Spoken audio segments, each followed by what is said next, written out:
सही कह रहे थे भाई लोग, विराट और रोहित के बिना हमें इंग्लैंड में भी टेस्ट क्रिकेट बिल्कुल अच्छी नहीं लगेगी, क्योंकि कैसे अच्छी लगती भाई, एक तरफा पेल दिया हमारे लॉन्डो ने जाकर इंग्लैंड वालों को उन्हीं के घर में। मतलब सच में यार भाई, कितने परसेंट इंडियंस ने कल विराट और रोहित भाई को मिस किया है ये डेटा मेरे पास नहीं है, पर मैं बता दूं तुम्हें 100% गोरों ने कल हमारी पुरानी टीम को मिस किया, क्योंकि भाई वो कह रहे थे उन्हीं को लेकर आओ, ये साले तो उससे भी ज्यादा खतरनाक है। देख रहा है रोहित, हमको कोई मिस नहीं कर रहा, इंग्लैंड वाले कर रहे हैं भाई।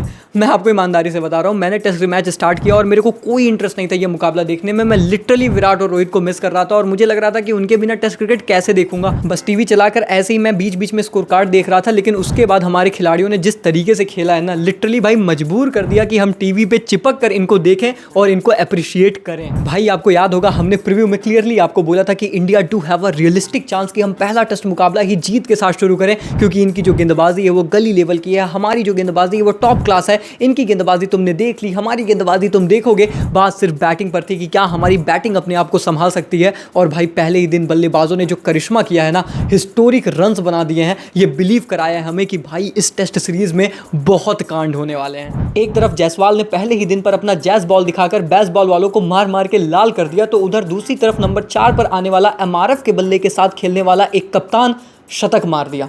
हाँ, वो बात अलग है कि वो बस विराट कोहली नहीं थे, पर भाई प्रिंस ने जिस तरीके की पारी खेली है, सच में वो बंदा जाकर सारे ट्रोलर्स को ये बात कह सकता है कि अरे अब अहमदाबाद प्रिंसेस औरत आवाज पिल बोलकर ट्रोल क्यों नहीं कर रहा है, किसी ने मुंह में थूक दिया क्या? मैं कहता हूँ भाई मुंह में थूक नहीं दिया, पर आपने जो मुंह में दिया सारे ट्रोलर्स को ना, सबने बखूबी लिया है। तो आखिर कैसे एक ही दिन में टीम इंडिया के बल्लेबाजों ने हमें ये बिलीव करा दिया कि ये मैच भी जीता जा सकता है, और अगर आप उम्मीद रखेंगे तो शायद ये सीरीज भी जीती जा सकती है। चलिए जानते हैं आज की वीडियो। टॉस जीता इंग्लैंड ने और वही किया जो एक्सपेक्टेड था, यानी कि बॉलिंग। पर सवाल ये था कि बॉलिंग है कहां? बताओ बेन स्टोक्स, क्या दिन आ गए हैं इंग्लैंड के। एक समय होता था जब इंग्लैंड की टीम में जेम्स एंडरसन, स्टुअर्ट ब्रॉड गेंदबाजी करते नजर आते थे, और एक समय साला आ गया कि इनका जो बेस्ट बॉलर है वो इनका ऑलराउंडर कप्तान है। तो तुम ऐसे ही समझ लो कि आखिर क्या बॉलिंग थी इनके पास। पर फिर भी शुरू में लीड्स की कंडीशन चैलेंजिंग हो सकती थी, और हमारे मन में यही डर और यही सवाल था कि शुरू के कुछ घंटों में हमारी बल्लेबाजी आखिर किस तरीके से रिस्पॉन्ड करेगी। घंटे छोड़ो, तुम पूरे दिन का स्कोर कार्ड जाकर देख लो, तुम्हें समझ में आ जाएगा। और समझ तो इंग्लैंड वालों को भी आ गया था भाई, इसीलिए वो कह रहे थे कि विराट और रोहित भाई को अब बुला लो भाई, अब मजाक नहीं रहा। मतलब तुम लोग भैया उनको मिस कर रहे हो या ना नहीं कर रहे हो, हम जरूर कर रहे हैं। इसी पर मैंने एक मीम देखा था, लिख कर आ रहा था 25 रन तक एक भी विकेट नहीं गिरा तो फैंस को विराट और रोहित की कमी खलने लगी। मतलब यार ये फॉक्सी वालों ने ना तो अलग बवाल मचा रखा है। विदेश में लास्ट 10 ईयर्स के अगर आप आंकड़े देखोगे तो ये सेकंड सबसे हाईएस्ट टोटल था जो डे 1 पर भारतीय टीम ने जाकर बनाया है। और सिर्फ ये रन नहीं था, मेरे हिसाब से इस नई जनरेशन टीम का स्टेटमेंट था कि भाई साहब हल्के में ले मत लेना, लुल्लू पुल्लू मत समझना, बजा देंगे उठा के बिठा के लिटा के। डे 1 के पॉइंट 1 से हमारे बल्लेबाजों ने डोमिनेट किया, और मैं लिटरली बता रहा हूँ जिस टेस्ट मैच की शुरुआत के पहले दिन तो एटलीस्ट मैं यही सोच रहा था कि मैं ये टेस्ट मैच बस ऐसे ही देखूंगा कि यार विराट और रोहित की यादें आएंगी, उनके बिना ये टेस्ट मैच अधूरा नजर आएगा, शायद देखने का मन भी नहीं करेगा।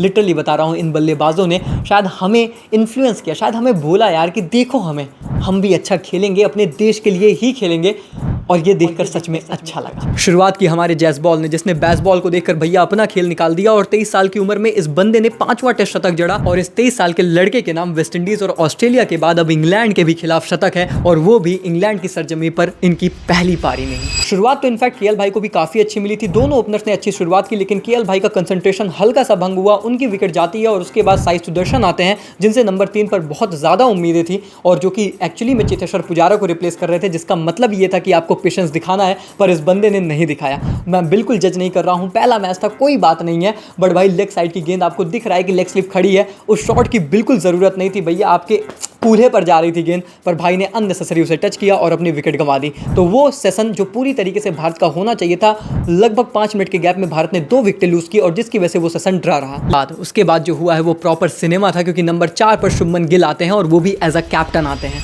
बहुत बड़ा स्टेटमेंट इनको देना था, क्योंकि बहुत मजाक बनाया जा रहा था, बहुत लोग ट्रोल कर रहे थे। इनफैक्ट अपने भारत में ही ऐसे लोग थे जो उनके फेलियर का इंतजार कर रहे थे, उनकी आवाज का, उनके खेलने के अंदाज का, उनके सेना कंट्रीज में रिकॉर्ड का मजाक बना रहे थे। इस बंदे ने पहली ही पारी में एज अ कैप्टन स्टेटमेंट दिया है, और सिर्फ विदेश में ही नहीं बल्कि भारत में भी जो लोग उनके हार का इंतजार कर रहे थे उनको मुंह तोड़ जवाब दिया है। पहला ही मैच एज अ कैप्टन, और आप आते हैं नंबर 4 की पोजीशन पर एमआरएफ का बल्ला लेकर, और पहले ही मुकाबले में आप जड़ देते हैं शतक। हमने ये पहले भी देखा था, इसके पहले ये करिश्मा किया था ऑस्ट्रेलिया की सरजमी पर हमारे किंग ने, और इस बार इंग्लैंड की सरजमी पर करते हैं हमारे प्रिंस। नाबाद शतकी पारी खेल रहे हैं, और उम्मीद है कि डे 2 पर आपको दोहरा शतक भी मारते नजर आए, लेकिन अगर नहीं भी मारते हैं फिर भी ये जो पारी है ये कमाल कमाल की है। डेफिनेटली मैं कहूँगा कि इंग्लैंड की गेंदबाजी एक गली लेवल की गेंदबाजी है और इनको तो पीटना बनता था, और इसीलिए मैं आपसे शुरू से कह रहा था कि भाई हमारा जीतना भी बनता है अगर हम इसी तरीके से परफॉर्म करेंगे। लेकिन जिस तरीके का टेम्पलेट भारतीय टीम ने सेट किया है और फिर ऋषभ पंत ने भी आकर अपनी जो ऋषभ पंती दिखाई है, मैं तैयार हूं डे 2 पर हमारे बल्लेबाजों का तूफान देखने के लिए। और याद रहे कि अभी हमारे सर विवियन रिचर्ड्स यानी कि हमारे मोहम्मद सिराज, अभी उनका आना तो बाकी है। तो फिर भैया तुम देख लो कि यहाँ से 500-600 रन बन रहे हैं, और अगर इतने रन आप पहली इनिंग में बना देते हैं, मुझे पता है कि इंग्लैंड की ताकत भी उनकी बल्लेबाजी है, इसीलिए वो चेस करना चाह रहे हैं, but still it's not going to be an easy. Especially याद रहे कि यशस्वी जायसवाल ने भारतीय टेस्ट टीम के लिए जब शतक मारा है, भारत कभी टेस्ट मुकाबला नहीं हारा। मेरे हिसाब से यहाँ पर भारत के हारने की इक्वेशन को तो हम बाहर कर सकते हैं, क्योंकि हमारी गेंदबाजी पर हम इतना भरोसा तो करते ही हैं। बात यहाँ पर सिर्फ ये है कि क्या यहाँ से मैच अब ड्रॉ होगा या फिर हम जीतेंगे। मुझे लगता है जीत सकते हैं अगर हमारी गेंदबाजी उस लेवल पर परफॉर्म कर दे जितना हम उनसे उम्मीद कर रहे हैं, क्योंकि बैटिंग में जो शायद हमने उम्मीद भी नहीं की थी उससे भी बेटर परफॉर्मेंस आ रही है। Now it's all about the bowling. और वहां पर अगर हमने इंग्लैंड के बल्लेबाजों को अर्ली ब्रेक थ्रू निकालकर बैकफुट पर डाल दिया ना, तो इस मुकाबले का लिटरली परिणाम वो हो सकता है जो शायद सीरीज शुरू होने से पहले हम में से शायद किसी ने भी सोचा भी नहीं था। पर रियलिटी ये है कि अभी भी बहुत काम बाकी है, और ऐसा भी नहीं है कि हमने हमारे रोहित या फिर विराट को मिस नहीं किया है, पर शायद उससे भी बड़ी रियलिटी ये है कि अब यही हमारी प्रेजेंट टीम है, ये हमारे फ्यूचर नहीं है, यही हमारी टेस्ट टीम है, और अब इन्हें हमें सपोर्ट करना है। तो भाई हम तो फुल सपोर्ट करेंगे हमारी टीम को, आपको भी करना है तो भैया जुड़ जाइए हमारे साथ। चैनल को कर दीजिए सब्सक्राइब, वीडियो को कर दीजिए लाइक, ताकि हर दिन इस तरीके की इंटरेस्टिंग वीडियोस आप लोगों तक पहुंचे।